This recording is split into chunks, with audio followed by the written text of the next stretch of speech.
The polls have just closed in the local elections. So many issues for voters to consider. The cost of living, knife crime, perhaps, as we saw so horrifically on the streets of London this week. Do our politicians have any of the answers? Tonight, we're in the very new town of Northstowe, just north of Cambridge. This university city is an academic and economic powerhouse, contributing more to the UK economy than the Premier League. Now, I don't know what football teams our audience here support, but as always, they are a broad reflection of the electoral picture across the country. Welcome to Question Time.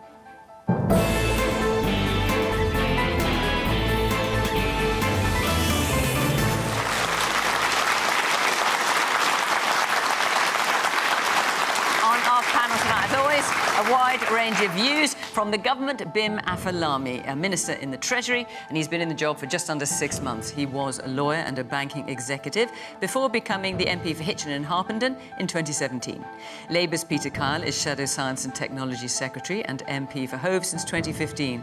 Before that, he founded an orphanage in Romania as an aid worker and had jobs in the charity and voluntary sector. Kirsty Blackman is an SNP frontbencher who was deputy leader of the party at Westminster until 2022. She's devoted nearly all of her working life to Scottish independence, having been a councillor for 8 years before becoming MP for Aberdeen North, also in 2015.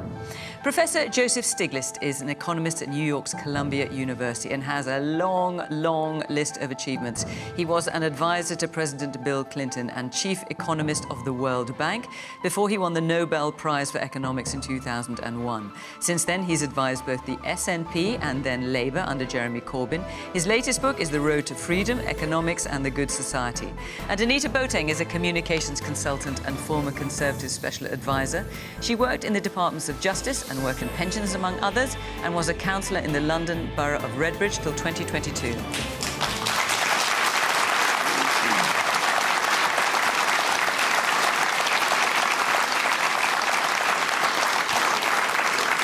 Good evening. Welcome to our panellists. Welcome to our audience here in Northstowe. Great to see you. Welcome to you at home. You can catch up with the programme in all sorts of ways on iPlayer, on BBC Sounds. There's always a debate going on social media as well. And I just want to say that last week we got through 3 questions. My mission tonight is to get through more. So I'm going to ask you all, fascinating though your answers will be, of course, to be reasonably brief, because I want to get the audience in as much as possible. So to that end, let's have our first question, which is from Russell Schofield. What steps should be taken over the course of the next Parliament to alleviate the cost of living crisis? Right, well, it's not every week we have a Nobel Prize-winning economist on the programme. So, Joseph, I'm going to come to you first. What steps to alleviate the cost of living crisis? A great question. And the way to begin answering is think a little bit about the source of that inflation. It goes back to the pandemic, the supply-side interruption, and the Russia's invasion of Ukraine, the rise of food prices, oil, energy prices. And there's an element of what is sometimes called greedflation, that there were many firms who took advantage of the supply-side interruptions and the limitation of competition that was associated with that to raise their prices. Markups went way up all over the world. It's important to understand that prices are not going to go down. The rate of inflation has already gone down, not because of the central banks. Let's make sure that we learn that lesson. Central banks are celebrating a victory, but it's not because of them. It was because the market responded to the interruptions, the demand shifts, the supply shortages, and they have over time become alleviated, not totally eliminated, and prices up. The rate of inflation has come down. Prices are not going to go back to where they were. Well, look, we've got representatives of 3 parties here. We've got the Conservatives, Labour and the SNP. And I know you're familiar with the situation politically here. What is your view about what the steps they're suggesting to alleviate the cost of living crisis? Well, I think they made 2 big mistakes during the period that we up to now. The first is they allowed the increase of gas prices and oil prices to get passed through to consumers through the regulatory system. This is the government you're talking about? The government. They shouldn't have allowed that to happen, and it didn't happen everywhere. Some countries manage to disconnect the two, and that's been a big source of a problem. The second thing is, I mentioned before, like greedflation, increase in markups. They should have imposed a windfall profits tax and use the revenues from that windfall profits tax to help the people who are really suffering from this cost inflation. The next question, which is the one that was actually asked, is what should government do now? Well, see, all I'm thinking is, since we've got the parties here and they can respond to you, I mean, Labour's got all sorts of suggestions to what they should do. What do you think of their proposals? I think they're moving in the right direction. I don't think they've been ambitious enough. Okay. But I think they're moving in the right direction. And the SNP? I'm not as familiar with their position. I mean, let me make it clear what the issue is. As I said, prices are not going to come down. What we need to do is get wages up. And there are two things to get wages up: increase the bargaining power of workers, reduce the monopoly power of corporations, and secondly, increase productivity. And what's the best way to increase productivity? Right now in the UK, more public investment. NHS, people have talked about healthcare problems. You know, lack of investment in healthcare is a productivity issue. It's a social issue, it's a health issue. But if you're waiting in line to get treated for an illness of any kind, you're not as productive as you could be if you got treated more quickly. So that's one. But there's a whole range of investments, public investments, that need to be made. And even if it's hard within the budget, they should still be done. You know. Okay, well, listen, let's put some of these points then. Go on. Okay, well, there's a lot there. Let me. And again, remember, everyone's going to be reasonably brief. I will be brief, I promise. So, the first point, look. He's just saying you haven't invested enough. Well, let me start. So, you mentioned the international context, which was very challenging for all governments. You mentioned the war in the Ukraine, COVID, obviously, before that. And I think that made things very, very challenging. Inflation went up globally. Now, we've worked very hard in partnership with the Bank of England. It's not all down to the central banks, but they have a key role to play. Interest rates did go up and have gone up because by doing that, but of course, that affects the cost of living. Now, inflation, we brought inflation down from 11.1% to 3.2%. And, you know, You didn't do it, the market did it. What I said...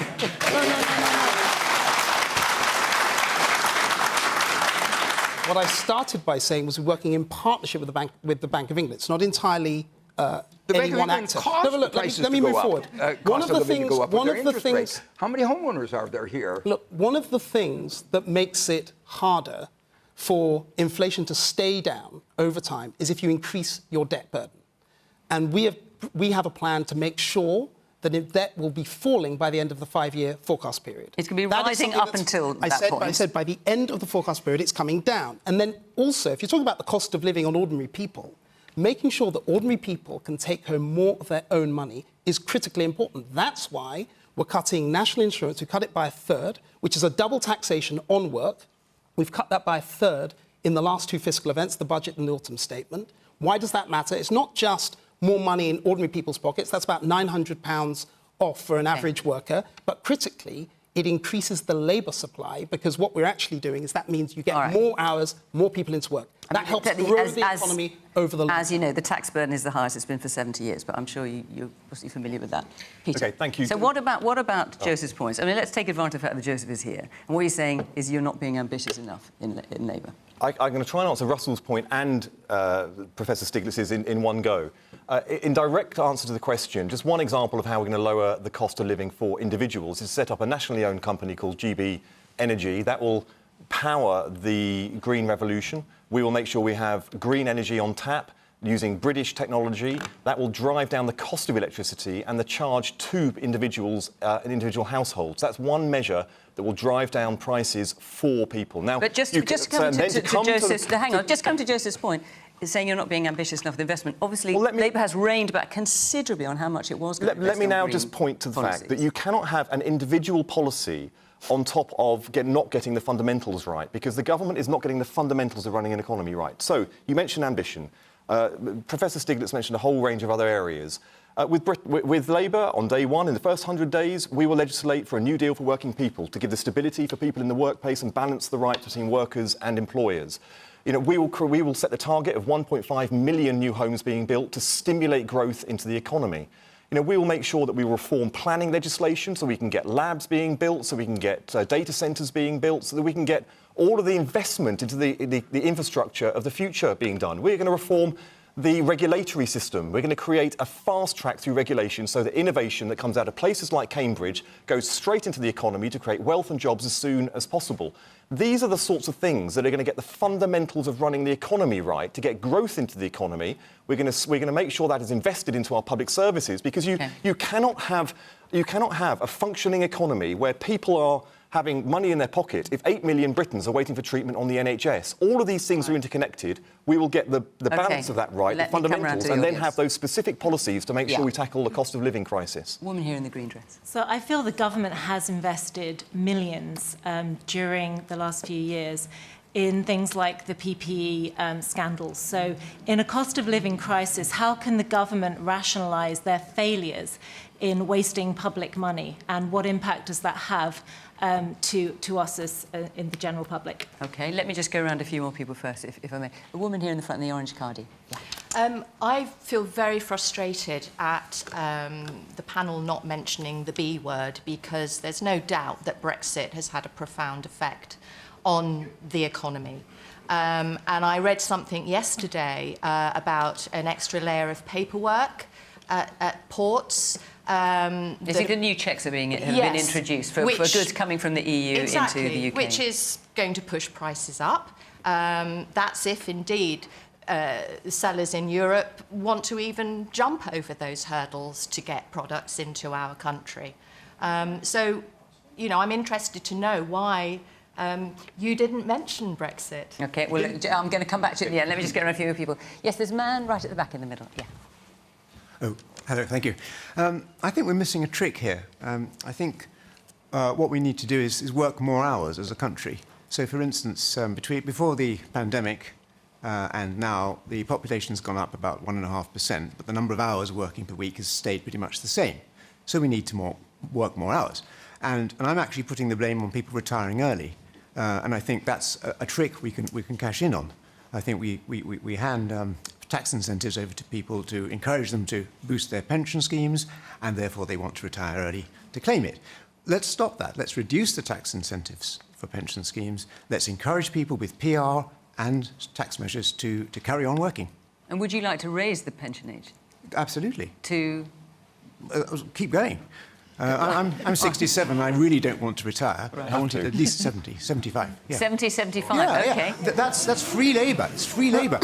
That's created a big stir amongst the audience. Anyway. We have doctor friends who are retiring early. We have a top brain surgeon. He's retiring already. He's younger than me. Why? And my teacher friends from university, they're retiring early. Why? OK. Kirsty, what steps should be taken to alleviate the cost of living crisis? Russell, this is the most important question. This is what people are talking to me about on a regular basis. I have not seen in my time in politics a situation where there is less hope than there currently is. We're seeing it actually people who have always managed, have always been in that kind of just about managing category that the Tories speak about, who are genuinely struggling now. They're struggling to make ends meet. They're struggling to make their mortgage payments. They're struggling to do any of the extra things that they previously would have been able to afford to do. And actually, if you're even lower down the pile, if you're struggling on an incredibly low wage or not working at all, it's even more difficult. And if you look at inflation, if you look at some of the prices like the price of potatoes, the price of pasta, the price of the stuff that you have to buy, you can't get away from buying some of those most basic necessities. Those prices have gone through the roof. So I do agree with what's been said around trying to make wages higher. So what we've done in Scotland is we've got the people who are carers, for example, in Scotland are paid the real living wage. Not the government's pretendy living wage, but the real living wage. And we're trying to ensure that we're investing in that. We've argued with the government about the energy price caps and the payments for people around energy prices, because energy prices are too high, and you can't not pay for energy prices. You cannot buy a house If you don't have a house right now, you cannot buy one. But once you've got somewhere to live, you have to have energy in order for that house to be powered. And you have to buy food. So making those basic choices, right? Everybody, we live in, it's 2024. How are we in a situation where people cannot afford those most basic necessities? So absolutely those things are a priority. If people do own their houses, looking at having reductions in the mortgage rate VAT, for example. Some of those decisions are not being made properly, particularly when the Tories crashed the economy and sent mortgage rates through the roof. The SNP has cut the budget for the affordable housing scheme, of course, it's worth putting And what's happened in terms of the affordable housing scheme is in terms of housing, Scotland has built 40% more houses than England per head of population. It's built 70% more houses than Wales per head of population. Do you know we have built 7,500 council houses in the last 4 years? Yes, but you have reduced the budget. No, another 80 million. Am I wrong about that? Another £80 million was announced this week in terms of housing, for affordable housing. Are you saying that the housing budget's not been reduced this year compared to last year?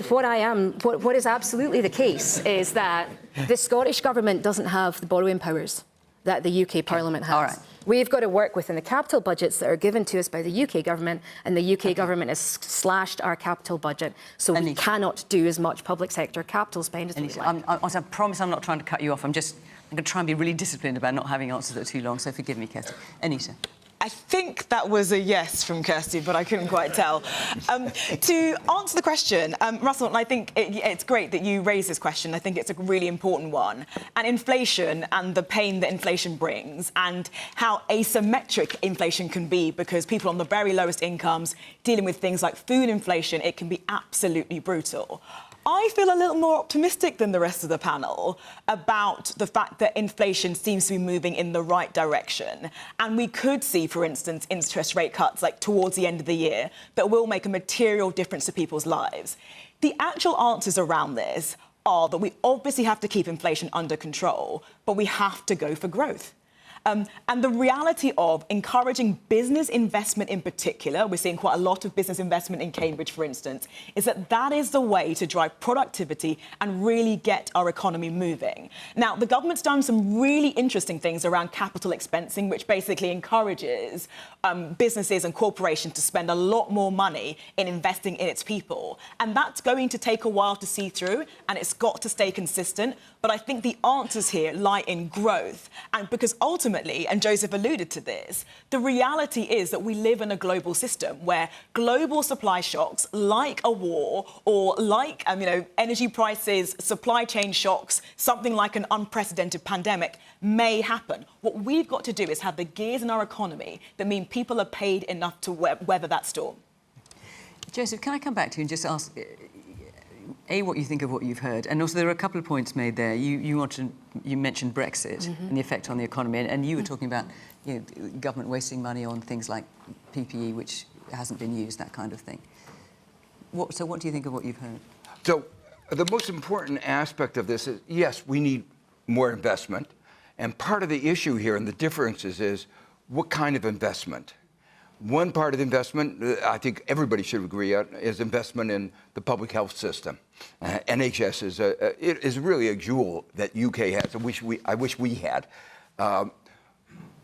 Electricity, renewable electricity, can bring the prices down if it's done in the right way. And I think what Peter says is right, that something along those lines is the kind of investment. More broadly, though, you are in a global landscape, you're in a global competition, and right now you're losing. Cambridge is a real source of innovation. I spent several years at Cambridge. It's a great place and a great source of innovation, but it needs more support. And if you ask, what is the strength of the United States? Is it the private sector?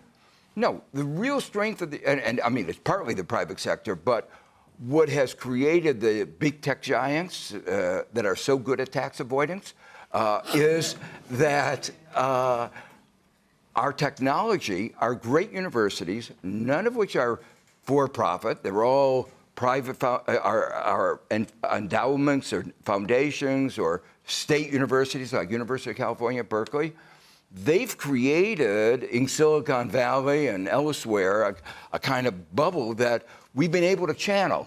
And I think that's the kind of investment that you need. We're spending over $1 trillion in green investments, in support for green investment.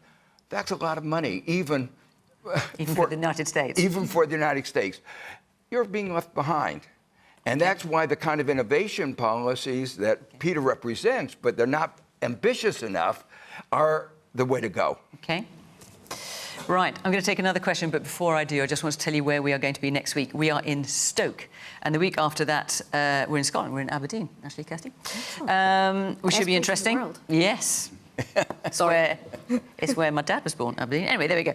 And all our those two locations are on the website if you'd like to come and be part of the audience. In fact, all our locations until July, I think, are on the website. So have a look, and if you'd like to come and be part of the audience, you can follow the instructions there on the website. Right, let's take another question now from Angela. Angela, there you are. In view of Humza Yousaf's resignation as First Minister for Scotland, does the panel think that the Scottish National Party is now a spent force? Well, Kirsty, obviously, I'm going to ask you. So Humza Yousaf has resigned. We're about to have almost certainly a new First Minister in the form of John Swinney, who's had some very warm words to say about Kate Forbes. Kirsty, is this SNP now a spent force? No, I mean, I think we're phenomenally successful. I think we've done amazing things in government. I'm massively proud of all of the things that we've done in government. And what John Swinney's talking about is getting back to those kind of bread and butter issues, getting back to the things that matter to the people of Scotland and making sure that we're doing more of those. So what we're already doing is mitigating the issues that have been brought about by the changes in the welfare system, for example, by the cost of living crisis. We're focusing on, reducing child poverty as much as we possibly can. We've got the best A&E in the United Kingdom. We have got the highest number... Still fallen far short of lots of the targets. So. Oh, there are absolutely improvements. You're less worse, I suppose that's what we can make in our NHS, but our NHS, we've got the best A&E in the whole of the UK. We're doing brilliantly compared to the rest of the UK. I'll say brilliantly. There's one way of describing it. Changes and improvements that we need to make. That is the case. But we're doing better. We're doing brilliantly in terms of school leavers going to positive destinations. So 95% of kids leaving school are going on to a positive destination. That's wonderful. We've got massive increases in the number of children from deprived areas going to university. We've got free prescriptions, we've got free university tuition, we've got free eye tests, we've got free dental checkups. So if it's all so marvellous, why has there been such disunity in the SNP? As we've seen, there's been obviously quite a lot of fallout this week. And let me just ask you about John Swinney, because he's obviously now going to be the new leader. You say he's going to take us back to bread and butter issues. I mean, you said this week, fewer people dislike John Swinney than dislike Kate Forbes, which strikes me as not a ringing endorsement. I was actually really clear that in the rest of that conversation that I wasn't going to endorse anyone until I saw all of the candidates. Yes, but nonetheless, you could have said this one's great and that one's great. But you're just saying people don't really dislike them. I was specifically asked on my views between the two of them. But you know, we've got lots of really, really talented politicians in Scotland. We've got lots of people who are making real change and putting the people of Scotland first in the decision-making processes. And both John and Kate are of that mould. Both of them are incredibly in favour of Scottish independence and will work very, very hard so that we can have that fairer, socially just Scotland that we want. Peter, does the panel think the Scottish National Party is now a spent force? Well, that's for the decision for the Scottish people to decide at the next election. What I'll say is there's nothing inevitable about victory or defeat for a political party. And what I've learned through the ups and downs of the Labour Party and what I've seen when Keir Starmer became leader and set about fixing our party and making us fit for service as we are today, is that you need a party that has a very clear vision, strong leadership, and you can all come around together under that leadership. When you see parties that descend into factionalism, when you see parties that descend into constitutional issues at the expense of actually what will fix the challenges that everyday people face and the whole economy face, then you see a political party, particularly when it is in government, descend into the kind of chaos that you see at the moment. And I really pity people in Scotland at the moment because they are being failed by two governments. The one here in the UK, in Westminster, which has fallen into exactly the same trap of factionalism and being obsessed with constitutional issues at the expense of actually delivering the things that will make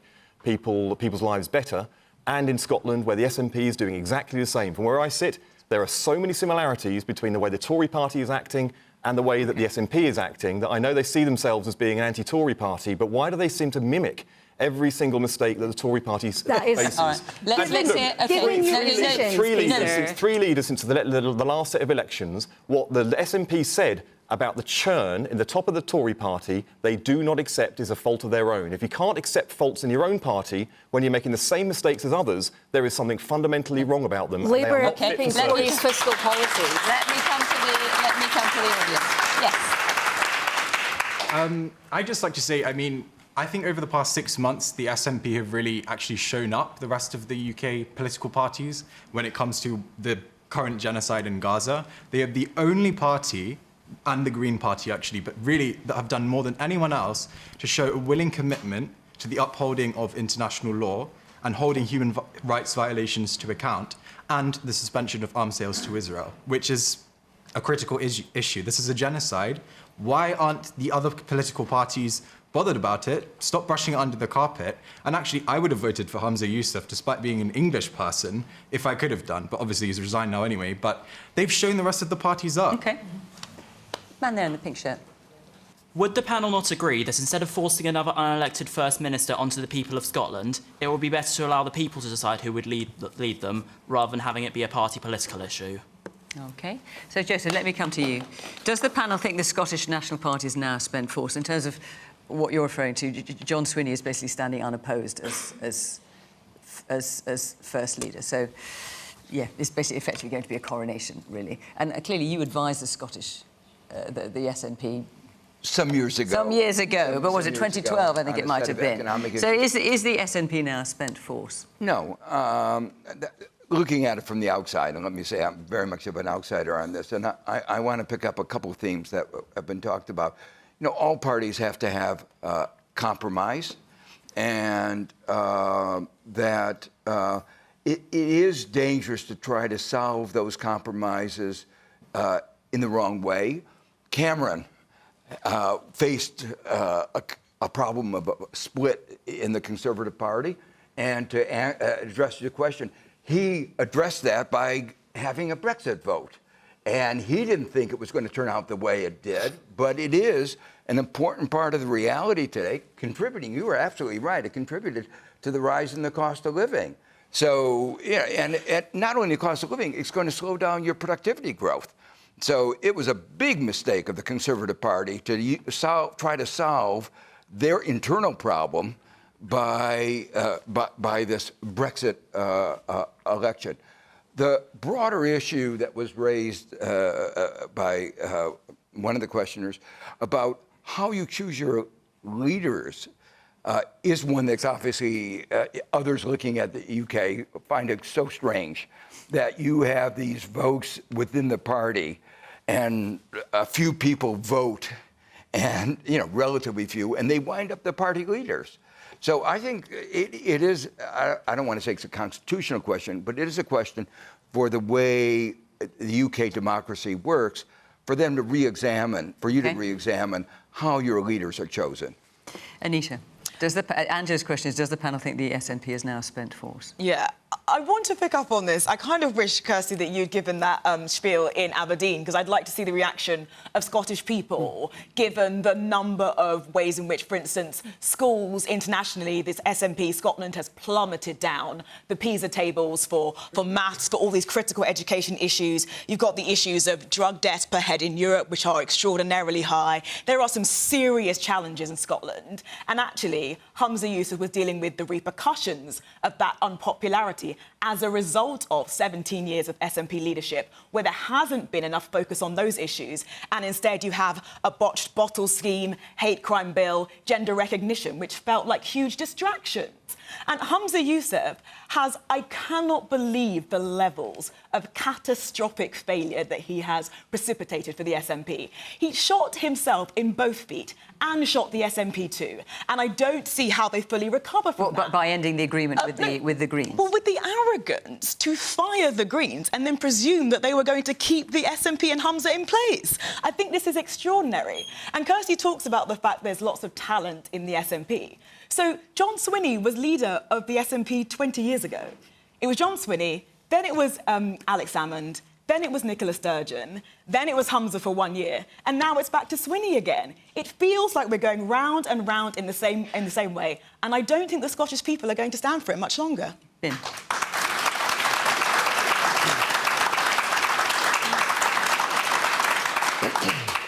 I think that political parties have their problems from time to time. The core... You don't say. The core problem with the SNP is that they have been focused on obsession with independence. And that obsession has meant they have neglected every other issue. Some of the things that Kirsty was saying, oh, well, we've got free tuition or free prescriptions. They are choices made by the SNP government that they're only able to make because the UK government's budget. That's the allocation. She mentioned, oh, well, they've got wonderful results in NHS.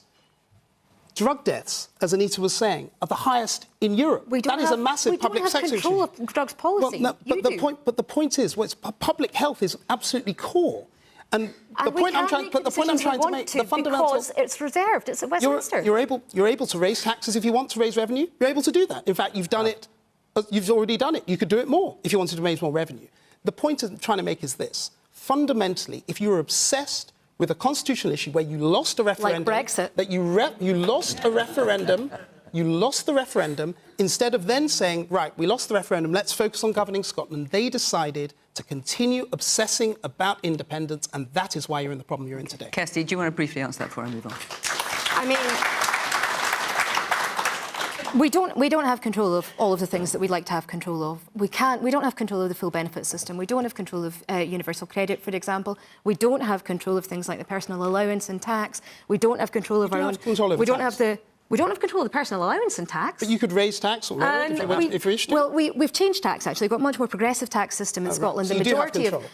Not of the personal allowance. OK. There's two different things we're talking about The majority of taxpayers in Scotland pay less than they would if they lived in England. They pay less on personal taxes. They pay significantly less on council tax than they would if they lived in England. They pay less on water. They pay less on a significant number of things because they live in Scotland. Now, we have made those choices, and we've made those choices because of things like the cost of living crisis. We believe that people should have the ability to live on the money that they have, and we are trying to make those changes and those choices in the best interests of the people of Scotland. OK, Kirsty, thank you. Right, let's take another question.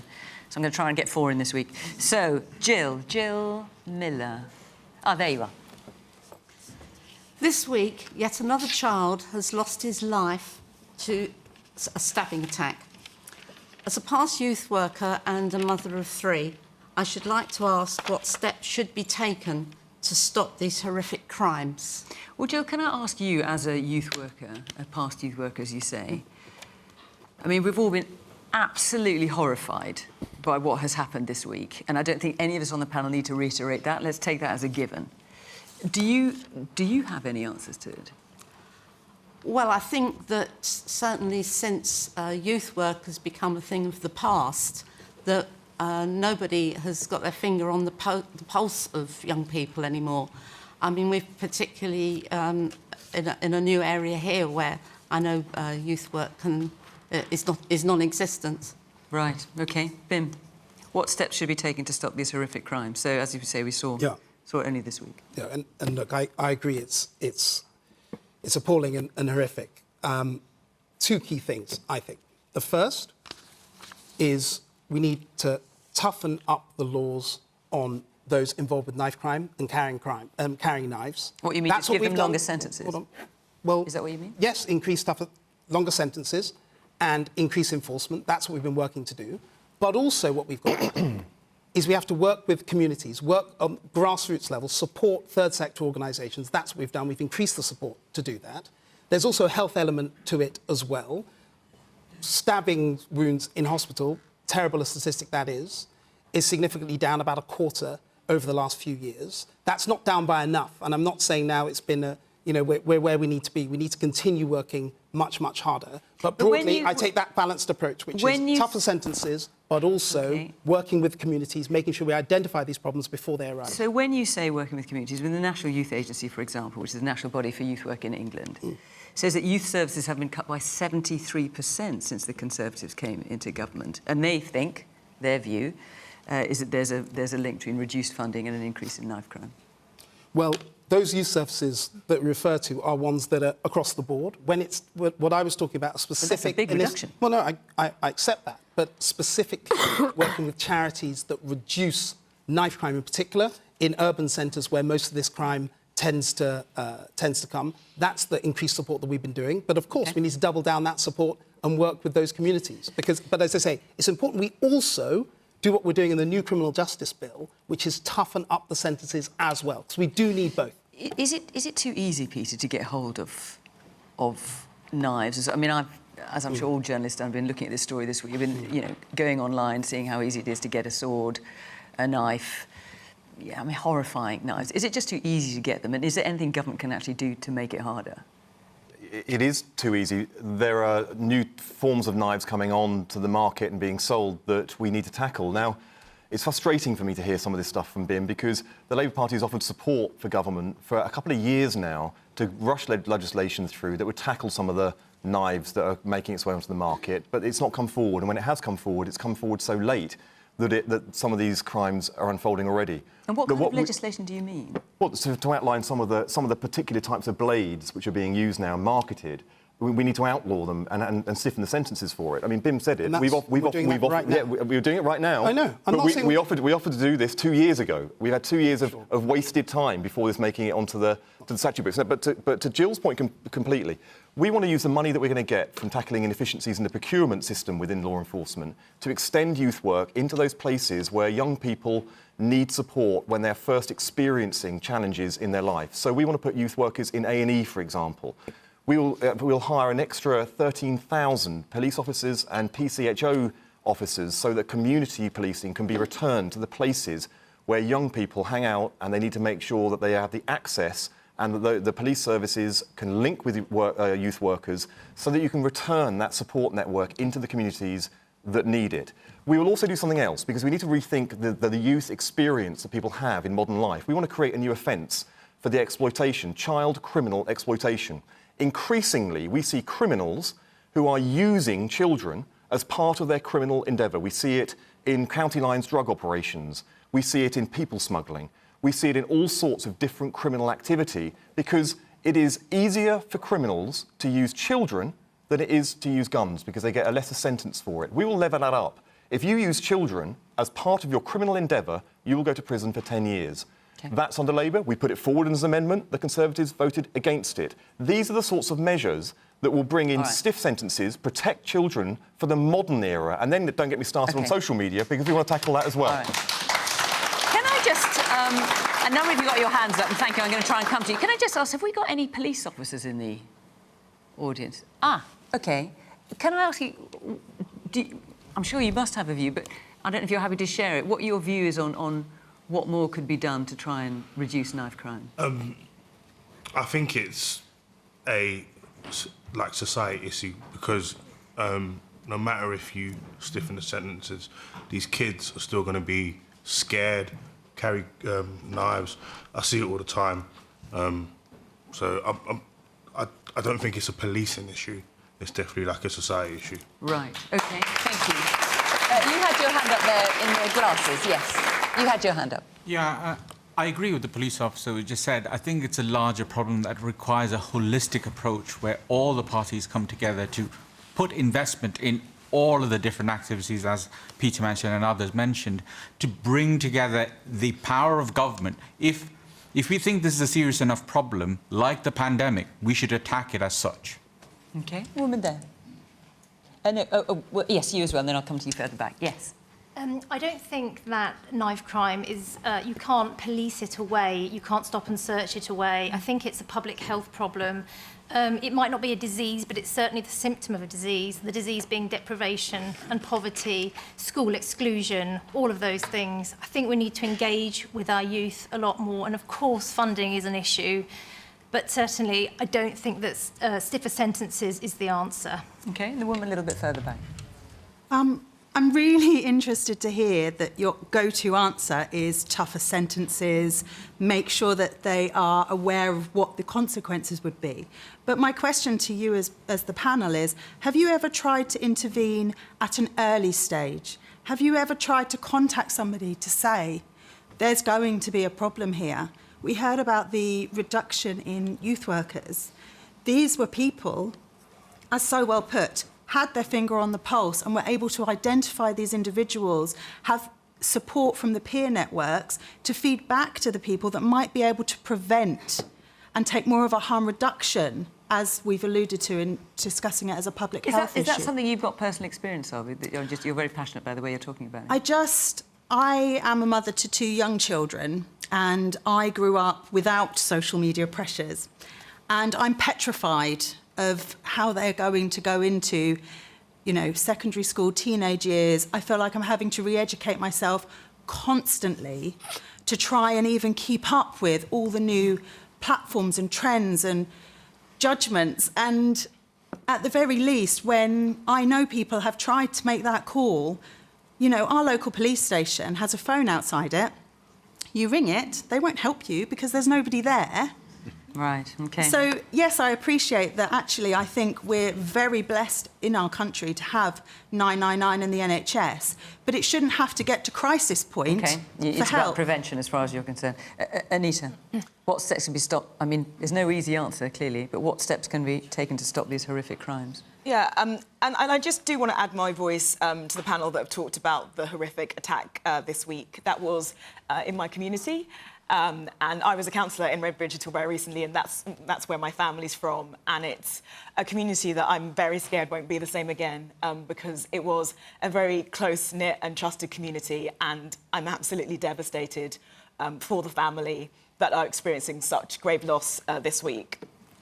On the question around knife crime and what we can do, I think that we've actually had a really illuminating conversation about the reality that there isn't a silver bullet solution to this. I think it requires a systemic approach that involves education, community outreach, and policing to be working hand in glove to deliver a solution. And I am quite frustrated with some of what Sadiq Khan has been doing in London in particular, because that's where this incident took place, where there's been a lot of excuses over 8 years and not enough focus on this issue, which is really complicated, and where you have to put in the time and the effort and the resources and prioritise this to really see a shift. And in fact, we've gone in the wrong direction. Knife crime is up 38% since 2016, and I just don't think that's good enough for us and our children and our communities. Kirsty.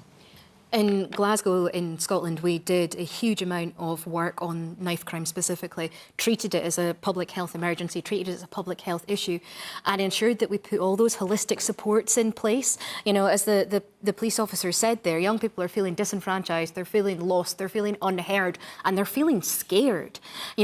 Actually, we need to be there intervening and providing that mental health support, providing that community support and those youth workers, for example. But also at schools, we need to have that, schools are not just about sitting down and learning how to do sums. Schools are about learning how to be a social human and function in society.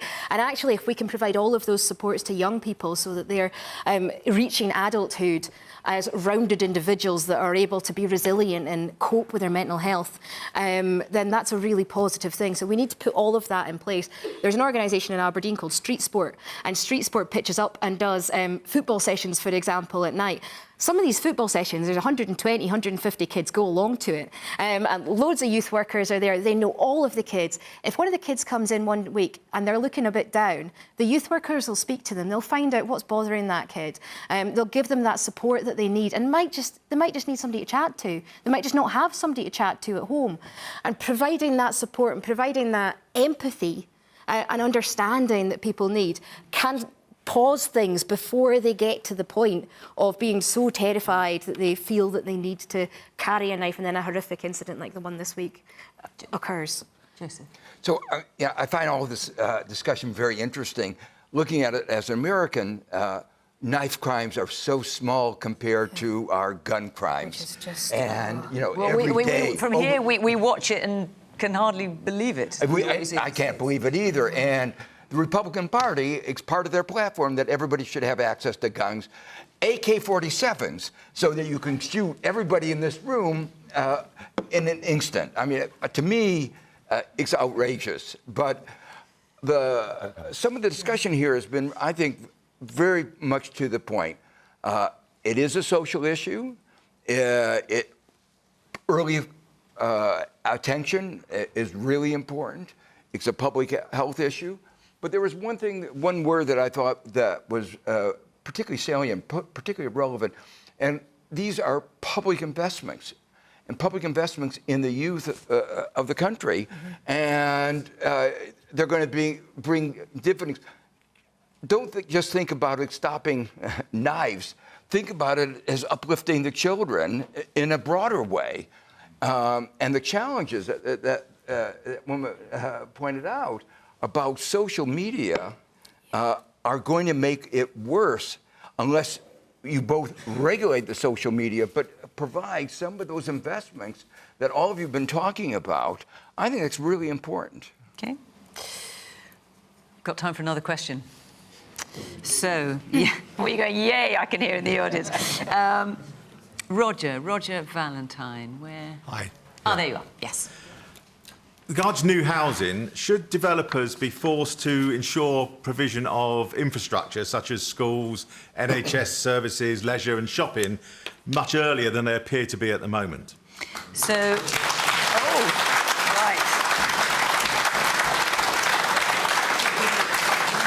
That appears to have touched a nerve here in Northstowe. For those of you watching home, you may not be aware that Northstowe is a very new town, isn't it? You've got what I think about 1,400 homes here. You don't have a single shop, I gather.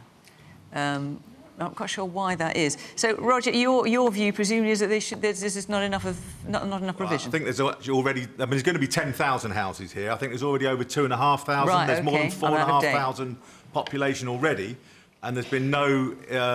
There's no shops, obviously, we say. There's no services like a GP, dental services, So there's no GP etc. surgery? None at all. No and dental even surgery? in phase 2, which is the plans have been released, the community hub that is proposed has a room that might be used, but it's not actually planned as a GP service. So I live in the adjoining village, and our GPs have to provide services for all those new people, and they haven't got any more people. The buildings aren't big enough. You can't get an appointment within 4 or 6 weeks as a standard appointment. So, right. Okay. you know, that is an issue there. And obviously shops, I appreciate maybe commercial operations don't want to open a shop until there's sufficient people, but the commissioning group should be putting, and we've got schools, but the NHS should be putting services in and leisure.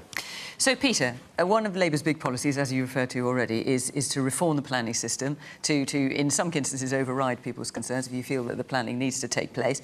What about infrastructure? Because here we are in exactly that kind of place, a new town. You've got Roger, and by the sounds of it, quite a few of you agreeing with him, that there just isn't the infrastructure in place. What are you going to do about that, should you be elected? There's not an MP that hasn't experienced what you've described. I mean, I was campaigning in a by-election recently, and it was in a community that I got to know very well, which is a complete new build, and the residents there had been promised a GP surgery and even a train station.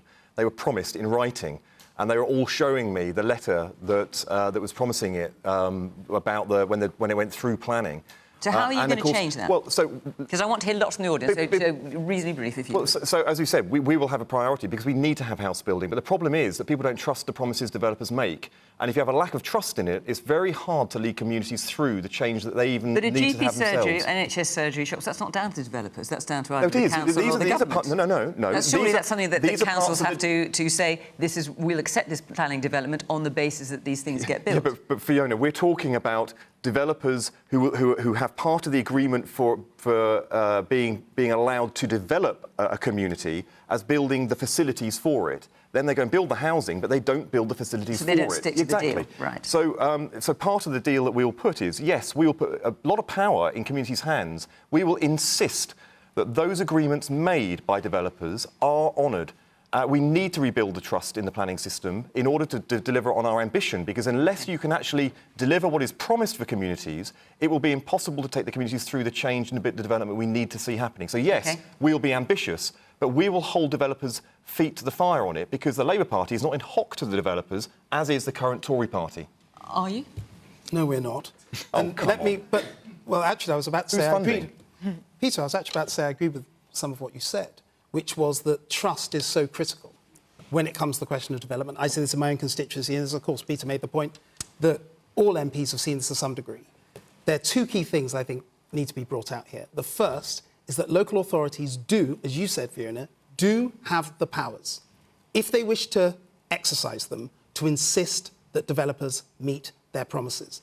And in some areas, they do that well, and in other areas, they do it poorly. That's the first point. And local, we have local communities and vote for local councils and local councillors, and central government does other things as well. It's not right that absolutely every decision is made by central government. It's important that local people and local councils do have powers, and those come with responsibilities. That's the first point. And secondly, one thing that we've been doing over recent years, and we're stepping up this effort, is to make sure that the money for infrastructure comes in earlier in the process. Because in the past, the money did come, but it came way later down the line after the communities were much bigger, when they had several thousand houses. That's work that we've been doing, but there's more to do. But also, we do have to hold local councils and local councillors to account. It's not always central government's ability in order to do that. Man here in the glasses.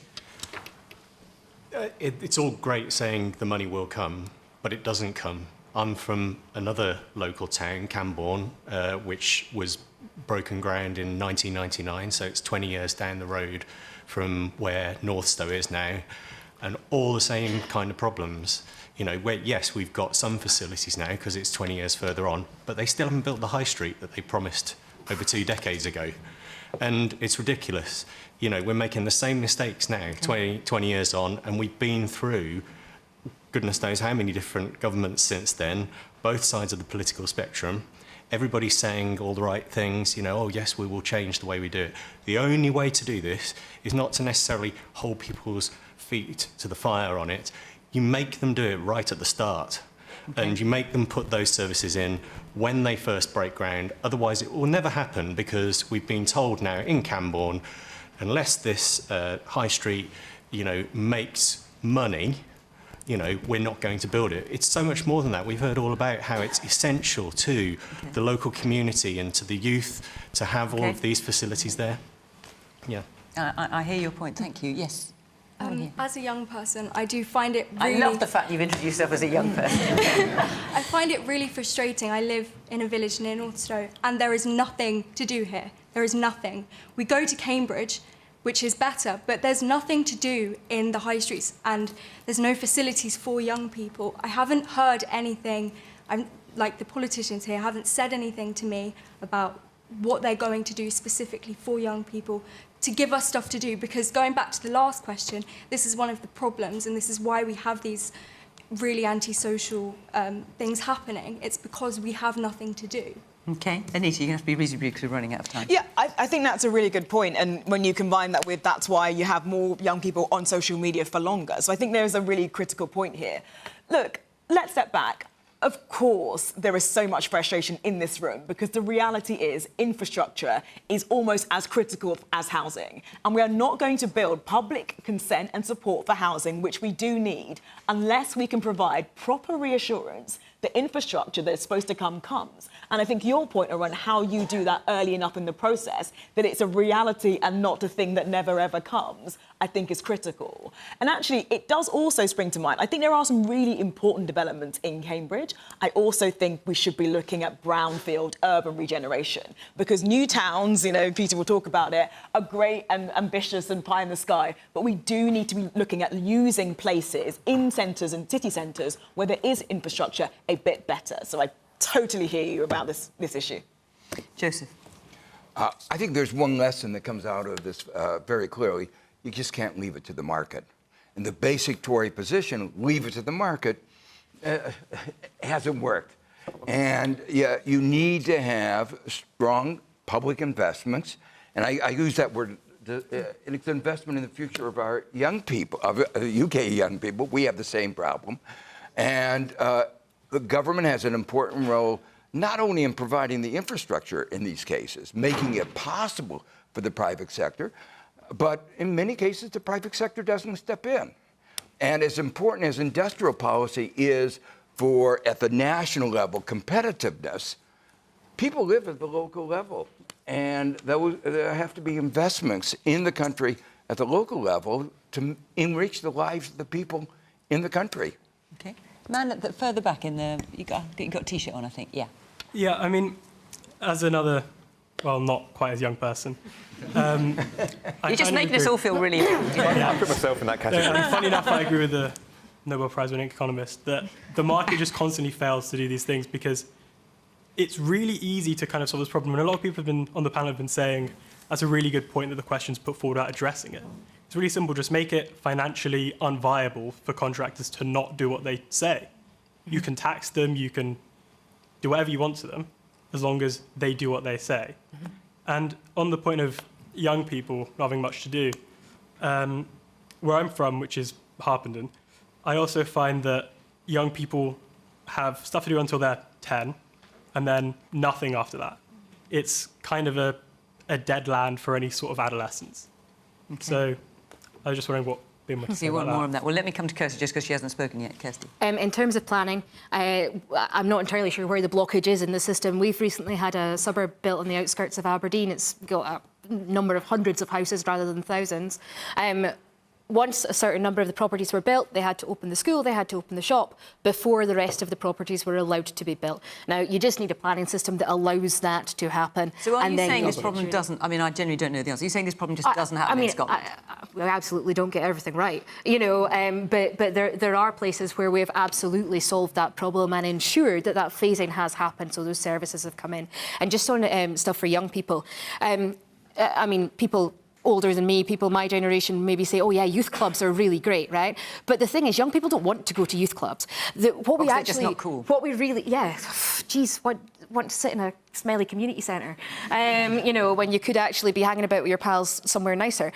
So what we need to do is ensure that we're making youth-led decisions on this. We're speaking to young people, listening to young people, which is the key bit, and then putting those services in place. One of the things we've done in Scotland is put in free buses for under 22s, which makes a massive difference because particularly if you live in more rural areas, you're able to travel to see your friends that you probably go to school with or that you know want to spend time with. But we really need to actually listen to young people rather than do what an awful lot of older people in my patch tend to say, which is let's have more youth clubs. Okay.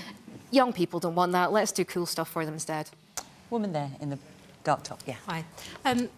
I understand what you're saying about youth facilities, but I'm listening to people talking about wanting shops and the high street and what have you. The truth of the matter is how are these things going to be put in when I bet a lot of people in here don't even support their own high street. You know, it's a massive problem for small businesses because there's not enough help to keep them going. So asking for that kind of infrastructure, you've got to have someone run it, and people really struggle running small businesses because we are in a battle with the likes of Amazon and the ease of everyone's busy lives. Don't get me wrong, I have to order on Amazon even though I'm involved in a small business in a town because you can't get everything you want. But people don't realise if you don't spend your money on your own high street, you won't get the shops in new towns because why would anybody open one? Right, I hear you. We've got about 20 seconds left. I'm going to try one more. Person further back in the check shirt. Hi. I think there should be more power given to local governments. I'll give you an example. I heard that London, Sadiq Khan is only controlling about 7% of his budget for improving London, whereas cities like New York is in control of 50% of their budget, and Japan, in Tokyo, the local mayor is in control of 75% of his city's budget. So if the power is given back to local authorities, they can deal with local issues, I think, and rather than central government control. Okay, thank you for your point. I know you're desperate to come in the orange country, but I've run out of time. I'm sorry, I did hear from you. There's money. Okay, listen. £177 million that Homes England is giving Anglian Water to move their fully functioning sewage works just a mile from Cowley Road to Greenbelt.